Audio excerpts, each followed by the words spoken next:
Hello बच्चों, welcome to शान classes. जैसा कि हमने कल लाहौर के किले तक पढ़ लिया था और हमारा जो है आज वो दीन-ए इलाही है। हम किसके बारे में पढ़ रहे हैं? मुगल सम्राट अकबर के बारे में पढ़ रहे हैं, जो मुगल साम्राज्य का तीसरा शासक था। ठीक है, अकबर ने एक धर्म चलाया था जिसका नाम था दीन-ए इलाही। क्या चलाया था उसने? एक दीन-ए इलाही नामक उसने एक धर्म चलाया था। और इस धर्म को मानने में क्या था कि ये किसी को बाधित नहीं कर रहा था कि तुम्हें इस धर्म को मानना ही है, किसी की भी इच्छा पर निर्भर है। मैंने दीन-ए इलाही धर्म चलाया है, उसने बोला, लेकिन कोई भी व्यक्ति इसको मानने के लिए बाध्य नहीं है। ठीक है, इस दीन-ए इलाही को मानने वाला सिर्फ एकमात्र हिंदू कौन था? एकमात्र हिंदू महेशदास यानी कि बीरबल था। बीरबल क्या है? एकमात्र हिंदू थे जिन्होंने दीन-ए इलाही को माना। दीन-ए इलाही धर्म का प्रधान पुरोहित अबू फजल था। कौन था इसका प्रधान पुरोहित? प्रधान पुरोहित पूछा जाए तो अबू फजल। और दीन-ए इलाही को मानने वाला एकमात्र हिंदू कौन था? वो था महेशदास यानी कि बीरबल। महेशदास का ही बीरबल का ही रियल नेम जो है वो महेशदास है। 1583 में अकबर ने एक नया कैलेंडर इलाही संवत जारी किया। कब किया? 1583 में। 1583 में अकबर ने एक नया कैलेंडर इलाही संवत जारी किया। ठीक है बच्चों, अकबर के दरबार में हिंदू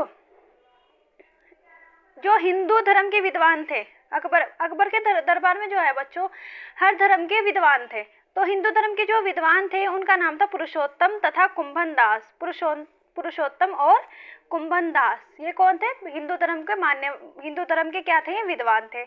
अकबर के दरबार में हर धर्म के जैसे कि विद्वान पाए जा रहे थे, उसमें से हिंदू धर्म के कौन थे विद्वान? पुरुषोत्तम तथा कुंभन दास। ठीक है, पारसी धर्म के विद्वान का नाम था दस्तूर मेहरजी राणा। पारसी धर्म के कौन थे? दस्तूर मेहरजी राणा। ईसाई धर्म के थे एका बीबी। ईसाई धर्म के जो विद्वान थे उनका नाम था एका बीबी। और जैन धर्म के विद्वान का नाम था हरि विजय सूरी। ठीक है बच्चों, ये आज के नाम से थोड़े अलग है। तो ये एका बीबी हो गए ईसाई धर्म के, एका बीबी ईसाई धर्म। और जी जैन धर्म के हो गए विद्वान हरि विजय सूरी। और ये किसके हो गए? पारसी धर्म के हो गए दस्तूर मेहरजी राणा पारसी धर्म। इसे आप 3-4 बार बोलेंगे तो ये आपके याद हो जाएगा। हिंदू धर्म के विद्वान पुरुषोत्तम तथा कुंभन दास। पारसी धर्म के विद्वान दस्तूर मेहरजी राणा। पारसी धर्म के कौन है? दस्तूर मेहरजी राणा। फिर 3rd नंबर पे है ईसाई धर्म के कौन है? एका बीबी। फिर आए आपके अकबर के दरबार में जैन विद्वान कौन थे? हरि विजय सूरी कौन थे? अकबर ने इन्हें गुरु की उपाधि दी। जैन धर्म के जो विद्वान थे ना, हरि विजय सूरी, इन्हें क्या दी? अकबर ने गुरु की उपाधि दी। अकबर ने गुरु की उपाधि कौन से विद्वान को दी थी? तो पूछ लिया जाए तो इसका जो आंसर हो जाएगा, इसका आंसर हो जाएगा हरि विजय सूरी, जो कि एक जैन विद्वान थे। ठीक है, अकबर ने सिख गुरु रामदास को अमृतसर की स्थापना के लिए 500 बीघा जमीन दी। कितनी बीघा जमीन दी? 500 बीघा। किसे दी? गुरु रामदास, यानी कि गुरु रामदास क्या हो गए? सिख गुरु रामदास अकबर के समकालीन हो गए। इन्होंने अमृतसर की स्थापना के लिए क्या दी? इन्हें 500 बीघा जमीन दी। चलिए, अकबर के दरबार में प्रसिद्ध चित्रकार अब्दुल समद थे। कौन थे? अब्दुल समद जो है वो प्रसिद्ध चित्रकार थे। अकबर के दरबार के प्रसिद्ध चित्रकार कौन है? अब्दुल समद। दसवंत बसावन भी अकबर के ही दरबार के चित्रकार थे। एक तो अब्दुल समद जो हो गए वो तो प्रसिद्ध हो गए, और इन्हीं के दरबार में थे दसवंत और बसावन। ये क्या है? ये भी चित्रकार थे अकबर के दरबार के। ठीक है, अकबर के शासनकाल के प्रमुख गायक थे वो तानसेन थे। बाज बहादुर तथा बाबा रामदेस और बेजू बावरा भी गायक ही थे, लेकिन जो प्रमुख थे वो तानसेन थे। ठीक है, तानसेन और इनके बाद जो आ रहे थे बाज बहादुर, रामदास और बेजू बावरा। क्या है ये? अकबर के शासनकाल के प्रमुख गायक। ठीक है, तानसेन, बाज बहादुर, बाबा रामदास और बेजू बावरा, ये 4 जो है ये प्रमुख थे। अकबर की शासन प्रणाली की प्रमुख विशेषता मनसबदारी प्रथा थी। क्या थी प्रमुख विशेषता? मनसबदारी प्रथा। अकबर की जो शासन प्रणाली थी कैसी थी? वो उसमें मनसबदारी प्रथा थी शासन प्रणाली में, कि कैसे शासन किया जाएगा? तो मनसब प्रथा द्वारा शासन किया जाएगा। मनसबदारी प्रथा दशमलव प्रणाली पर आधारित थी। पूछ लिया जाए कि मनसबदारी जो प्रथा थी ये किस पर आधारित थी? तो मनसबदारी प्रथा जो है बच्चों वो दशमलव प्रणाली पर आधारित थी। इसका जनक चंगेज खान को माना जाता है। चंगेज खान सबको पता है कौन है, ये मध्य एशिया का रहने वाला था चंगेज खान। इसी ने क्या किया था, इसी ने मनसबदारी प्रथा की शुरुआत की थी। यहीं से इसे ही इसका जनक माना जाता है। और मनसबदारी प्रथा किस प्रथा पर आधारित थी, तो दशमलव प्रणाली पर आधारित थी मनसबदारी प्रथा। मुगल काल में मनसबदारी प्रथा 1567 से शुरू हुई। यहाँ पर कब से शुरू हुई, 1567 से। किसने शुरू की, पूछ लिया जाए मनसबदारी प्रथा से रिलेटेड है तो कौन है, अकबर। अकबर ने 1567 में मनसबदारी प्रथा जो है इसकी शुरुआत की। आईने अकबरी जो है ये अबुल फजल द्वारा लिखी गई है। इसमें ये क्या है, इसमें उसके 13 मनसब का उल्लेख है। किसका, 33 मनसब का उल्लेख है। 33 मनसब के बारे में बताया गया है और 66 श्रेणी है 33 मनसबों की। ठीक है, कुल मिलाकर कितनी है, 66 श्रेणी है, जिसमें से 33 मनसब का उल्लेख है टोटल कितनी, टोटल 66 है। टोटल मनसब कितने हैं, 66 श्रेणी है। कितनी श्रेणी है, पूछ लिया जाता है बच्चों के अकबर श्रेणी कितनी है, 66 श्रेणी है। और उसमें से कितनी का उल्लेख है, उल्लेख सिर्फ 33 का है। ठीक है, उल्लेख सिर्फ कितने का है, आईने अकबरी में पूछ लिया जाए कि आईने अकबरी में कितने मनसब का उल्लेख है, तो 33 मनसब का उल्लेख है। और कुल कितने उल्लेख है, कुल कितने मनसब है टोटल मिलाकर, तो 66 श्रेणी है। मनसब का अर्थ पद होता है, मतलब ये पद है। अकबर पद देता था कि तुम्हारा ये पद है तो उसे मनसब बोला जाता था। इसका अर्थ जो है वो पद है। मनसब के साथ साथ अकबर ने 1575 में दागने की प्रथा का भी प्रारंभ किया। वो क्या करता था, वो ना दाग देता था, जिससे उसे पता चले कि ये मेरे ही घोड़े हैं या मेरा कुछ भी, तो वो दाग देता था, जिससे पता चल जाता था कि ये मेरा ही है। जैसे आज पहचान पत्र वगैरह यूज होते हैं, उस टाइम पर वो दागने की प्रथा का प्रचलन था। 1575 में इसने दागने की प्रथा की शुरुआत की। 1567 में किसकी शुरुआत की, इसने दागने की प्रथा की शुरुआत की।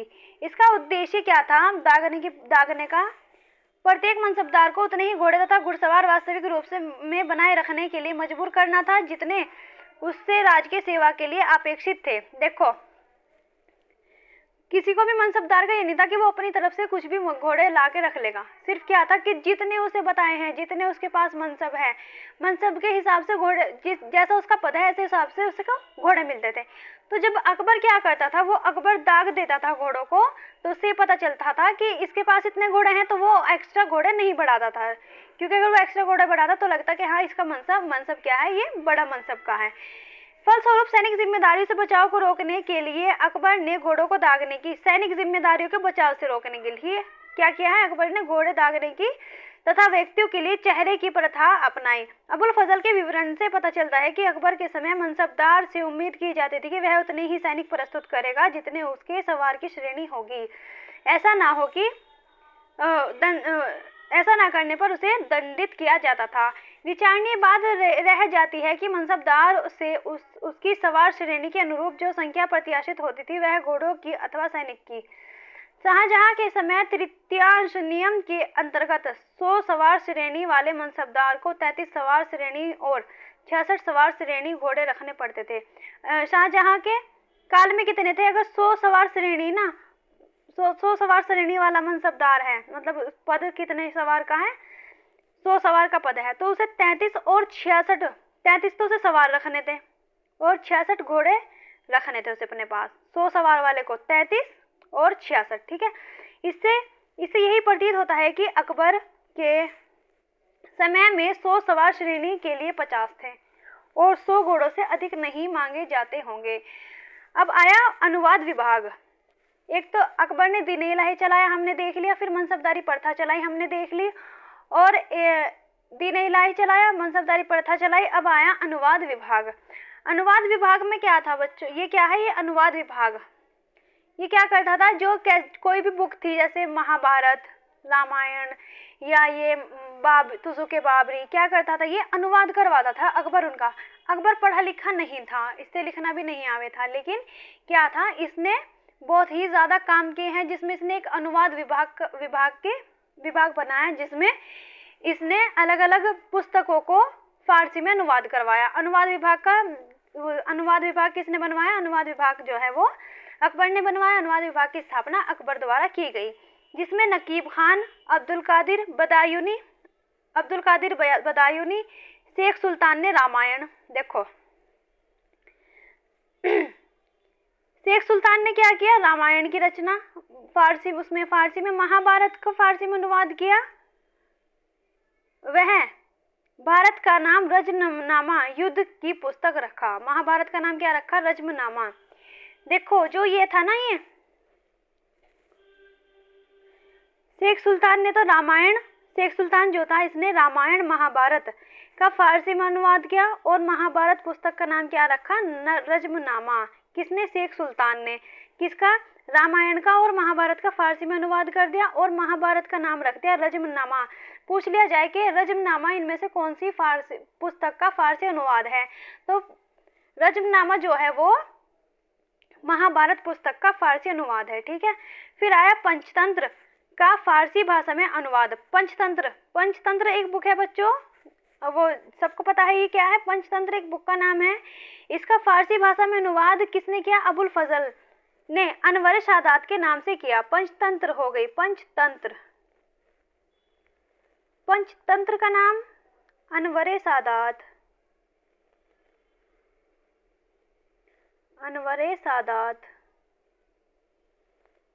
ठीक है। और इसका महाभारत का क्या हो गया? महाभारत का नाम हो गया रजमनामा। महाभारत का नाम हो गया क्या? रजमनामा। क्या हो गया नाम? ये आप कर लेना, इसे नोट कर लेना। ये बहुत इंपॉर्टेंट क्वेश्चन है, जो ये यहाँ से रिलेटेड है। जितने भी यहाँ से अनुवाद विभाग से रिलेटेड क्वेश्चन है बहुत ही ज़्यादा मोस्ट इम्पोर्टेंट है। ये पेपर में पूछे जाते हैं। ज़्यादातर शाहजहाँ से क्वेश्चन आते हैं बच्चों, जैसे कि शाहजहाँ के काल में कौन सी पुस्तक का अनुवाद हुआ, या कौन सी पुस्तक है जिसका अनुवाद किस काल में हुआ है, इसका अनुवाद किस काल में हुआ है, ऐसे क्वेश्चन आ जाते हैं। तो शाहजहाँ का भी है। और ये भी इम्पोर्टेंट है कि रजमनामा क्या है? ये महाभारत का नाम है। और पंचतंत्र का नाम क्या है? पंचतंत्र का फारसी में अनुवाद क्या कहलाया? अनवर सादात। और इसका अनुवाद किसने किया? इसका अनुवाद अबुल फजल द्वारा किया गया। किसके द्वारा किया गया? इसका अनुवाद अबुल फजल द्वारा इसका अनुवाद किया गया। चलिए तथा मौलाना हुसैन फैज ने यारे दानिश नाम से किया। देखो दो नाम आ गए। पंचतंत्र का अनुवाद अनवर सादात नाम से, तथा मौलाना हुसैन फैज ने यारे दानिश नाम से किया। यारे दानिश नाम से। पंचतंत्र के दो नाम हैं, अनवर सादात और यारे दानिश। अनवर सादात किसने रखा? अनवर सादात अबुल फजल ने, और मौलाना हुसैन फैज ने रखा यारे दानिश। हाजी इब्राहिम सरहदी ने अथर्ववेद का हाजी इब्राहिम ने किसका अनुवाद किया? अथर्ववेद का। हाजी इब्राहिम अथर्ववेद किसका अनुवाद किया? अथर्ववेद। हाजी इब्राहिम ने अथर्ववेद का। मुल्ला शाह मोहम्मद ने किसका अनुवाद किया? राजतरंगिणी का। ये कश्मीर से रिलेटेड है, ये राजतरंगिणी। मुल्ला शाह मोहम्मद ने किसका अनुवाद किया? राजतरंगिणी का। अब्दुल रहीम खाना ने तुजुके बाबरी का, तथा फैजी ने लीलावती का। लीलावती का किसने किया है फारसी में अनुवाद? फैजी ने किया है लीलावती का फारसी में अनुवाद। फैजी ने नल दमयंती, ये फैजी की है। कौन कौन से किया है उसने? फैजी ने नल दमयंती सूरदास द्वारा रचित है ये कथा का फारसी में अनुवाद किया, तथा उसका नाम सहेली रखा। किसका? नल दमयंती का। नल दमयंती का फारसी में अनुवाद किसने किया? तो किसने किया है ये? फैजी ने। फैजी कौन है? अबुल फजल के बड़े भाई। अबुल फजल के बड़े भाई फैजी ने नल दमयंती सूरदास द्वारा रचित कथा का फारसी में अनुवाद किया और उसका नाम रखा सहेली। क्या नाम रखा? सहेली। किसका? नल दमयंती का। अकबर के काल को हिंदी साहित्य का स्वर्ण काल कहा जाता है। किसका कहा जाता है? हिंदी साहित्य का स्वर्ण काल, क्योंकि इसमें क्या हो रहे हैं, सभी हिंदी की पुस्तक को फारसी में अनुवाद किया जा रहा है और अनुवाद विभाग की भी यहाँ पर स्थापना की गई। अकबर के शासनकाल को तो हिंदी साहित्य का, और जहांगीर के शासनकाल को चित्रकला का स्वर्ण काल, और शाहजहां के काल को स्थापत्य का क्या कहा जाता है? स्वर्ण काल कहा जाता है। अकबर के काल को हिंदी साहित्य का, और जहांगीर के काल को चित्रकला साहित्य का, वो चित्रकला का स्वर्ण काल और शाहजहां के काल को स्थापत्य का स्वर्ण काल कहा जाता है। ठीक है बच्चों। अकबर ने बीरबल को कवि प्रिय तथा नरहरि की उपाधि प्रदान की है। कवि प्रिय, बीरबल को कवि प्रिय एवं नरहरि को महापात्र की उपाधि प्रदान की है। बीरबल को कौन सी? कवि प्रिय। और नरहरि को कौन सी उपाधि दी? महापात्र। महापात्र की उपाधि दी है। चार बाग बनाने की परंपरा अकबर के ही समय से शुरू हुई थी। कौन से समय से शुरू हुई थी? चार बाग बनाने की प्रथा अकबर के समय से ही शुरू हुई थी। अकबर ने सीरी कलम की उपाधि अब्दुल समद को दी थी। अब्दुल समद कौन थे? ये इसके कौन थे? अब्दुल समद चित्रकार थे ये। तो सीरी कलम की उपाधि किसे दी थी? अब्दुल समद को। मैंने पीछे बताया था भी अब्दुल समद कौन है, ये इसके दरबार के प्रमुख चित्रकार थे।